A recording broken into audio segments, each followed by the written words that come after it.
പറയുന്നത്. ഒന്നാം വാള്യം 24-ാമത്തെ പേജിൽ അതൊരു ദൈവിക സംവിധാനമാണ്. ഇസ്ലാം എന്നാൽ അതൊരു ദൈവിക സംവിധാനമാണ്, ഇലാഹിയായ ഒരു ആദർശമാണ്.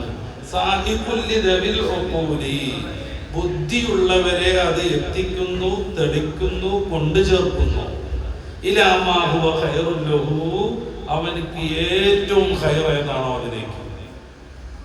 ഇതന്നെയാണ് സൂറത്തുൽ ഇസ്രായിന്റെ 9-ാമത്തെ ആയത്തിന്റെയും ഏകദേശം ആശയം. പരിശുദ്ധ ഖുർആൻ മനുഷ്യനെ അവൻ ഏറ്റവും സൂട്ടബിൾ ആയതിലേക്ക് ക്ഷണിക്കുന്നു, ചേർക്കുന്നു. ഇത് ഖുർആനിൽ നിന്ന്, സഹാബിവര്യന്മാരുടെ പാഠങ്ങളിൽ നിന്ന്, പൂർവികരിൽ നിന്ന് നിർദ്ധാരണം ചെയ്ത് പണ്ഡിതന്മാർ പഠിപ്പിക്കുന്ന നിർവചനമാണ്.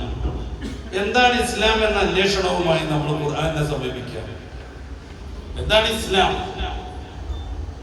പരിശുദ്ധമായ വേദത്തിൽ നിന്ന് ഇസ്ലാമിനെ നമുക്ക് എങ്ങനെ വായിച്ചെടുക്കാൻ പറ്റും?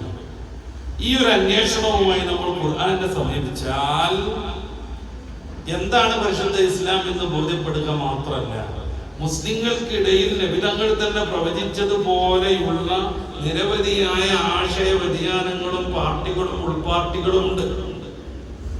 എല്ലാവരും അവരാണ് യഥാർത്ഥ മതക്കാർ എന്ന് വാദിച്ചു കൊണ്ടേയിരിക്കുന്നു.